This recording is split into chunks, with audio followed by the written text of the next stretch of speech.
Hello everyone, and welcome to this video which is in our Great Engine Game series. I'm Grandmaster Matthew Sadler, and we're taking a look at a great defensive performance from Leela as black against Revenge from the TCEC Season 22 Swiss 3. Well, the Scandinavian is a pretty fertile ground for bookmakers to create unbalanced games, and this was no exception. This one was a pretty biased opening, so Leela had a lot to do in order to hold the game as black. It started e4, d5, takes, knight c3, queen a5, d4, knight f6, knight f3, and now the unusual or risky knight c6. Much more usual to play the pawn to c6 in these lines rather than the knight there. I mean, the knight does attack the pawn on d4, so black will be looking to play moves like bishop g4 and castle queenside, so very aggressive. On the other hand, the black queen could conceivably have some difficulties because with the pawn on c6, black has retreats to b6, c7, d8 if attacked, whereas obviously with a knight on c6, that's just not available. Now actually I always thought that the best move for white in this position was to play bishop b5. Well, really just exploiting that knight on c6 immediately, and well, also cutting off the queen from, for example, from being able to get over to h5. Actually, in my engine games between Stockfish and Dragon, yeah, I mean, white was clearly better, but black was surviving somehow. So this move, knight d5, rook b1, I really do like that one. The idea is that if knight takes e3, we go bc3, and by magic we're defending this bishop on b5.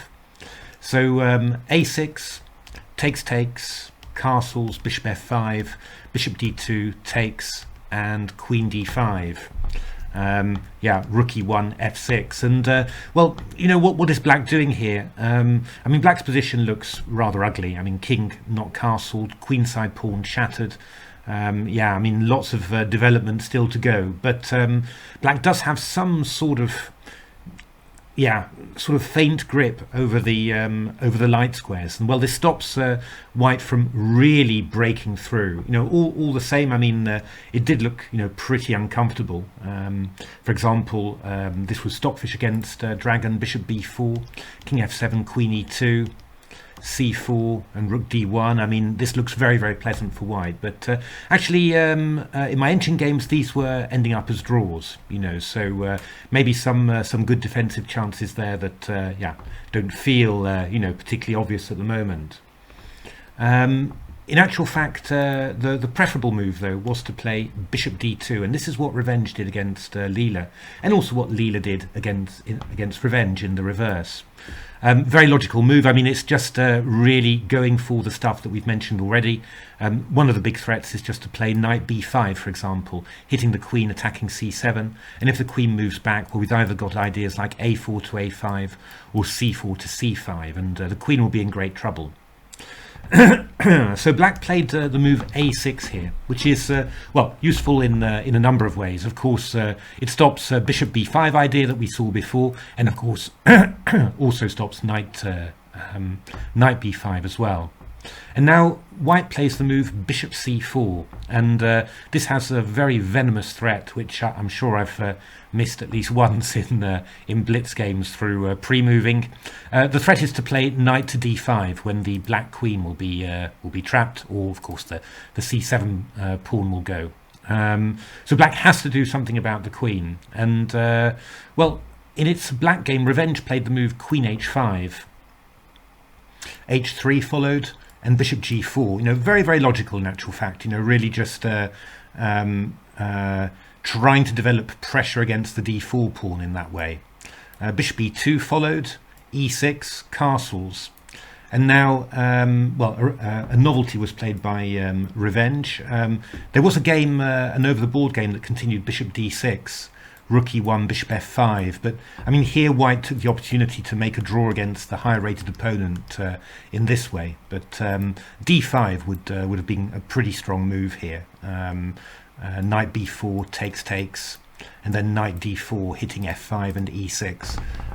Yeah, I mean, black can sort of survive, but it's not pleasant at all. So so that's not particularly good. Yeah, I mean, Revenge played bishop f3 straight away, but after takes, queen f3, king d7. Revenge felt itself compelled to defend c6 in this way. Rook a1. Obviously the d pawn's not going to be hanging, and not with this open d file. I mean, Leela just put its pieces nicely together and just got a huge advantage. I mean, this was the situation about 10 moves later, and you see in how much control Leela is. All this kingside counterplay, g4 ideas, f5, they're all covered, and white's idea is just to go c5, hit this pawn, and then move the queenside pawns forward. Leela won this very, very smoothly indeed. So, I mean, one of the things that we noticed about AlphaZero when the games first came out against Stockfish was that, whenever things were going badly, AlphaZero was often looking for very violent action very early on. It might be sacrificing a pawn just for activity, not full compensation, but activity, or it could just be creating a mess, unbalancing. And you see all of the best engines now, they all do that. This sort of hyper awareness of danger to come, of the danger of playing somewhat passively. It's really ingrained in all these engines, and they all try and mix things up if the opening has gone badly. And you see Leela doing this, playing this move, knight takes d4. What's the idea of it? The idea is that after you take on d4, we go queen c5, and we're hitting these two minor pieces, which are impossible to defend. It's a very nice, piece structure to be aware of there. But of course, what white can do is to play bishop takes f7, king takes f7. But you can see what we mean by mixing it up, really. I mean, black's king is a little weak. We've got a pawn weakness as well, but black is active, has got the two bishops. They feel like there should be chances somehow to keep the situation unbalanced, to keep white occupied with activity, so that white doesn't have can't make too much of its early opening advantage. Very, very risky though, and what you often see, of course, is that when Leela or Stockfish or Dragon play this against themselves, the chance of a loss is very high, but against slightly weaker engines, it always seems to work very well. So knight f3 played, which is a good move, aiming for these squares with the black king being weak. e5, and now we get the novelty. Revenge played queen e2. There was a correspondence game with the somewhat tamer bishop e3, and we got queen d6, queen e2, king g8, rook d1, queen e6, castles h6. Didn't look that great for black, but black managed to survive in this email game. It was Lindegaard against Tikken, Denmark against Netherlands in 2012. What Revenge did is, to be honest, far more natural. I mean, with a king exposed on the king side, it feels very natural to castle on the queen side. So bishop d6, knight g5, check played, king g8, and now castle queenside. And I mean, this is still pretty rough and ropey for black. I mean, these weak light squares are quite annoying. If you chase this knight away from g5, then the knight will gain a tempo, and we've got all sorts of ideas. I mean, advancing these pawns, for example, trying to break open the center with f4, lots and lots of possibilities. I was really impressed how Leela played the rest of this game defensively, because it just seemed to be really precise all the way. So queen c6 played, just getting out of the way of knight e4, getting out of the way of a tempo with bishop e3, and just sort of waiting a little bit. If some pieces move, you might be able to get the bishop, for example, to e6 that you might want to, something like that. So knight g4 was played, knight takes c4, queen takes e4, and now bishop d7. In one of my engine games, Dragon tried the move h5, but this is kind of difficult, really. I mean, we go knight e4. We're going to pile up on this piece, and that's not going to be a barrier on the d file for long. h4, bishop g5, rook h5, bishop e3. Yeah, I'm not quite sure why. I don't know. The rook feels better on h5 than h8, to be honest, but that's what the engines felt. Bishop e7, bishop f5, takes, and rook g1, and this doesn't look so bad, really, to be honest. I mean, it doesn't look like it should be absolutely terrible for black, but Stockfish managed to beat Dragon with consummate ease, really. I mean, I guess there's simply, a lot of weak and vulnerable pawns to attack, and a lot of entry squares on the dark squares, for example, for a white king later. So, I mean, again, human game, you would have thought maybe have some sort of drawing chances there. But Leela preferred bishop d7, just keeping the tension there, the queen, stopping the white queen from getting to this diagonal to attack the king, and just developing.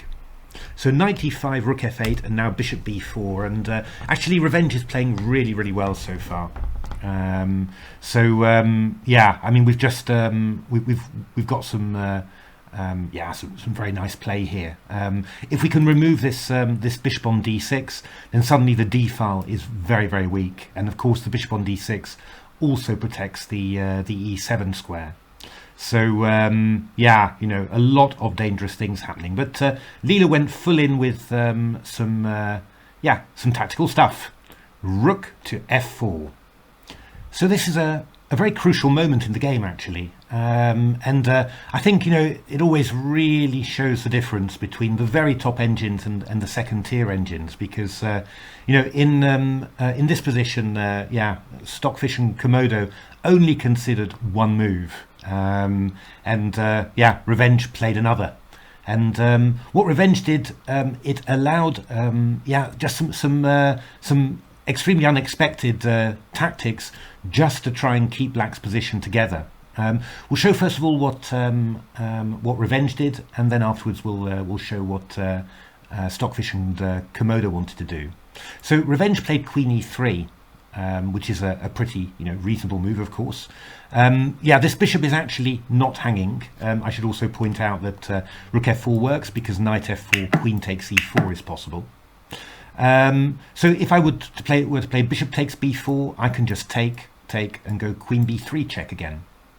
If you go rook b4, it's a very similar story, takes, and queen b3, followed by queen b4. However, after queen e3, what Leela did was to play bishop f5, hitting the c2 square. Queen b3 was the riposte, defending c2, threatening all kinds of catastrophic discovered attacks. And now bishop e6. And I mean, we've got a little bit of awkwardness there for white, with the knight pinned to the queen, and this rook, very nicely active, also could come to squares like d4 or c4 at some stage, maybe to block things off. I mean, rook takes b4 is already a threat here. So whoopsie. So bishop d6 was played by Revenge. And now c takes d6, and there's this enormous fork on e7, but somehow it happens to all fall together. Knight e7 check, king f7, knight takes c6, bishop b3, knight a5, and bishop a2. And we'll have a little bit more look at this position. But essentially, Leela had calculated very, very accurately that the bishop on a2 was not going to get trapped, or not without compensation, and the rest of its pawns were not going to fall either. That's quite tricky, I can tell you. But what you see instead is that instead of this move queen e3, Stockfish and Komodo were all playing the move queen e2, which defends c2 and so gets out of the way of any sort of irritation with bishop f5. The tricks are again quite important. They're slightly different, but here, for example, we take, and we've always got this rook d7 and queen c4 check, and then we pick up the bishop. We're attacking the pawn on b7. The king and rook are very awkwardly placed. White's actually got a big advantage in this queen and rook ending. So after queen e2, the engines were going rook f7, and then we're going takes, f3, and actually all that my engines were doing was simply lining up on the d6 pawn like this, and then just gradually improving the position. Just very slow, very solid, and queen d3, rook g3, a4, and gradually just cranking up the pressure, swapping the pieces around on all the outposts. And I mean, I think the striking thing about this was that Stockfish held this once, out of I think it was 4 or 5 times, and Dragon didn't manage to hold it at all as black. So and yeah, when you see Stockfish losing these positions as black, you really start to think that they're very serious. Sometimes a little bit hard to assess, isn't it? I mean, there are some positions that engines hold where you think, I don't understand this, and some that they fail to hold where you think, well, was this really as bad as other things I've seen? But this one certainly for the engine seemed to be impossible to hold. So yeah, I mean, quite interesting to see. Not obvious to me, that this could be so bad for black. So from that point of view, a decent defensive approach. But yeah, it looks like this move Queen E2, just really, I mean, keeping control, avoiding any tactics, throwing black back into a position where there's a long-term strategic weakness on D6, and White's got all the time in the world to put pressure on D6 and then move around outposts. E4, D5. This knight can move all over the place. Tease out weaknesses. That seemed to be the favourite of the top tier engines, Stockfish and Komodo in this case. So moving back to what we got in the game, Queen E3. This just gave Leela just this one chance to use tactics to free its position, and yeah, I mean, obviously B3 is the big obvious move, trapping this bishop on A2. If you go Rook D6, I can go Rook A4, Knight B7, Bishop D5 is this lovely little tactic, hitting the knight on B7 and also threatening Rook A1 takes H1. So Rook D1, I go check, and Bishop G2. So obviously the pawn on A6 will disappear, and White will be a pawn up, but somehow, yeah, Rook and Bishop versus Rook, the weak kingside pawns. This proved enough for Stockfish to hold a draw against Dragon. Not easy, I have to say. Certainly not easy for human players, but yeah, at the engine level, this was sufficient. So after B3, King E6 is the key move, and I mean, it really is amazing how much you have to see in order to make this work. The big problem for White is that this knight on A5 is actually very short of squares, and this black rook on F4 is beautifully placed. So if you just went King B2 to try and grab this bishop, well, we go B6. If you go Knight C6, I've just got Rook C8, and this knight doesn't have any squares. Look how beautifully the rook's covering it. If you go Knight C4, which is the most obvious, then black's got this possibility, takes, and takes. And well, I was thinking black would be, obviously absolutely completely fine. Actually, the engines thought that black was already clearly better, and Stockfish managed to win this as black against Komodo Dragon. The one move I was really interested in was Rook D2. Just defending, hoping maybe to line up somehow with a rook, and also ready to play King B2. But yeah, this move D5, B6, Knight C6, Rook C8, and again this this knight has got a few problems. So, but White's got this possibility to chase the rook away from the 4th rank and get its knight safe. But unfortunately, then we go Bishop takes B3 and Rook C3. And after Knight D5, Rook takes B3 check. Well, it will also be taking the pawn on F3. The pawns are getting whittled down, and it's this thing that we looked at in A Silicon Road to Chess Improvement, my new book, where we say that engines are often using something like a rook and pawns versus rook and knight ending to find salvation in difficult positions. And this is another good example. The simple thing being that rook and knight versus rook is a reasonably trivial draw for the weaker side. So yeah, this was quite interesting, but yeah, not at all decisive. So knight takes b7 was played, and now a great move, bishop b3, which I do have to say, made me raise my eyebrows and yeah, wonder a bit what on earth is happening here. The point is, if you go cb3, I go rook c8 check, and now we've got a few possibilities. King b2, I go rook f2, king a3 and d5, and the engines thought that this was about balanced. I thought it was too, to be honest. You know, we're going to get stuff in like d4, king d5. We've got attacks on these pawns. Going to be very hard for white to keep enough pawns to make any serious winning attempt. And of course, these central pawns could get very dangerous if they start moving forward, supported by the black king. And if you go king b1, I go rook b4, and yeah, the knight is actually in a little bit of trouble. I was spending a little bit of time not looking at rook d6 actually, because rook d6 I just go king e7, and then, well, yeah, the knight's defending the rook, but the knight can't be defended, so you're just going to get some material back. But looking at knight d6, rook c6, knight e8, rook takes b3, and trying to work out exactly what to do in this position.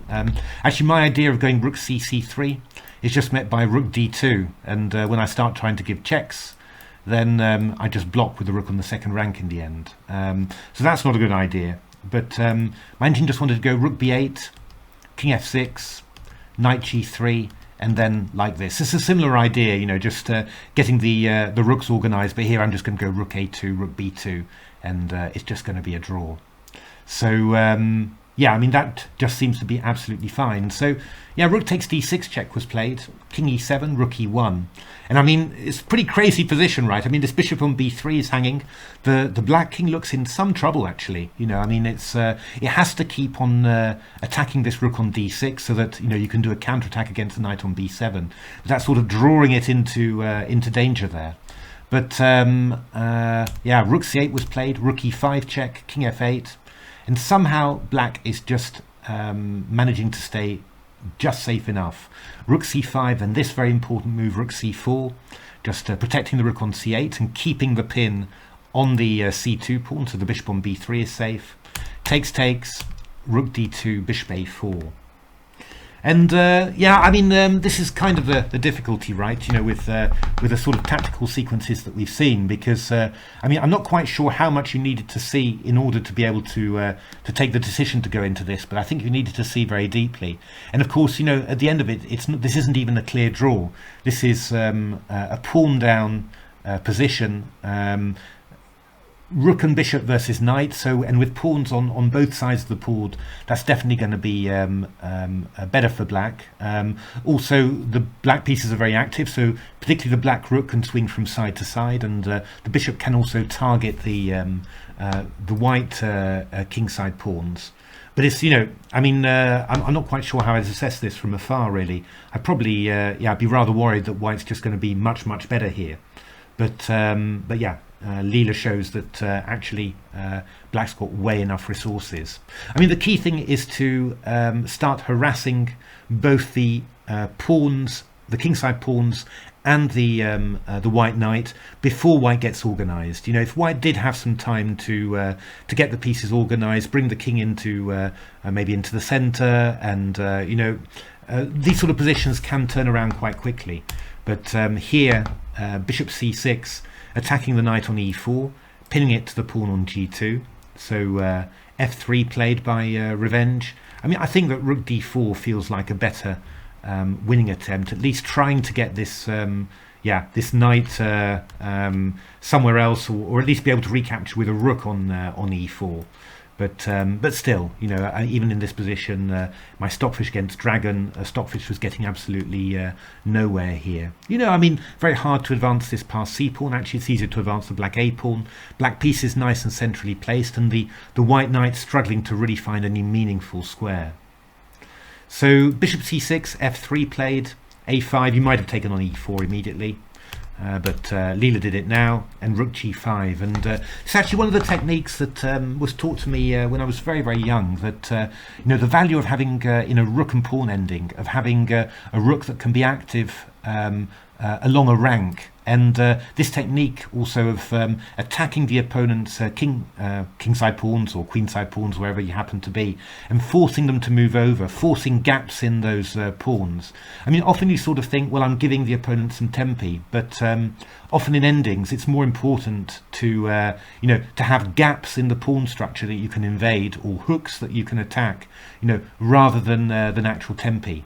And well, here this is a very good case in point. After g4, we go rook e5, attacking the pawn, Revenge took there, and then we go rook e3, and yeah, the fact that we've caused these pawns to advance, it means we can attack the pawn on h3. It got quite comical actually, because Revenge did its utmost to save the pawn on h3.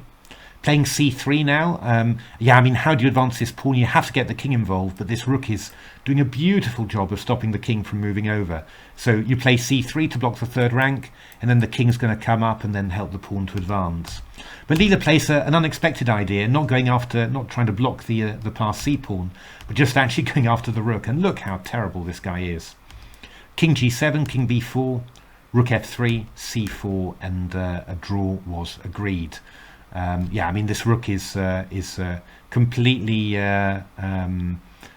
blocked out, and we're just going to be able to check the white king to eternity. That c pawn is never going to be able to queen. So yeah, a very interesting game. I was very impressed with Leela's defensive play there. You know, starting with this move knight takes d4, just generating confusion at the earliest stage possible when you sense that the opening's going wrong for you. You know, sort of really very typical neural net approach, and yeah, I think it's a very effective approach as well. You compare it somehow with what Revenge did, and yeah, that was much less successful. You know, just Leela just got a position with no chance of losing and infinite ways of improving. Here, after knight takes d4, yeah, Revenge had to be very concrete in order to keep hold of its advantage.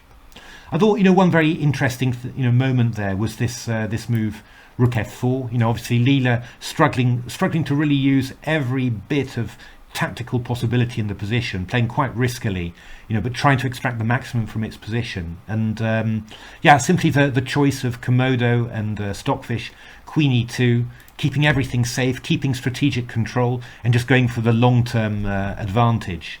I thought that was extremely impressive, and just this difference, you know, an incautious move from Revenge, giving some yeah, possibilities for some very precise tactics. I mean, to be honest, yeah, a lot of this, you know, I don't know. I mean, it would be very hard to guess that your bishop is not getting into too many difficulties. I think the only way that I'd guess that this could be good is to actually having been aware of this theme that I've talked about and having analysed it in the Silicon Road to Chess Improvement. The idea that you can give up a piece in a position where the opponent has got a knight in order to get pawns and activity, and that can compensate for you know, for a piece less. I'd definitely be thinking about it, but yeah, to calculate all these variations to make sure that this knight is actually just as in just as much trouble as the bishop on a2. Not obvious at all. So so that was very nice, and yeah, I mean, the judgment, of course, you know, that you have to make, that this sort of position, a pawn down, is you know, very easily drawable, and you know, do you do it with a mechanism of striking whilst the iron is hot, whilst white is not really completely organised, hit the kingside pawns, hit the knight incidentally when it wanders into the bishop's path, and yeah, stop white from really organising itself. Again, difficult to judge from afar, and of course, you know, in these sort of endings, you know, a couple of slightly differently placed pieces, and you know, it's a big difference. It's you know, either going from easily drawn to clearly worse. So, but again, you know, I mean, I always use, you know, I don't know whether I could, yeah, you know, you never know whether you could, you know, replicate this sort of defense in a game, but you know, the ideas behind it, the idea that you know, oh, we can sacrifice, like in this position, actually, you know, we can sacrifice a piece, give the opponent a knight, a short-range piece that doesn't have any clear outposts here, and then have compensation of a couple of pawns, active rooks, central pawns pushing through. You know, I've seen these themes so much, I'd definitely be looking out at them. But yeah, the question is whether you're brave enough in a game to actually do it. Not clear. There we are. Hope you enjoyed that. Sometimes it's nice to look at draws. The wins always get attention, but you know, it's always good to. There's a lot of great chess in the draws as well, particularly when strong engines are trying to, you know, when the strongest engines are trying to hold difficult positions against slightly less strong engines. You know, it's really often fascinating struggles. But if you liked the video, why not give a like, subscribe to the channel, take a look at my new book, The Silicon Road to Chess Improvement, I've mentioned a few times, full of themes from engine games, stuff that you can hopefully apply in your own games, and also massive tips for working with engines, how to train with them, and also some lovely secret training games of mine against my engines. So, but otherwise, thanks very much for watching this video, and there's going to be a lot more on this channel, so stay tuned and hope to see you next time.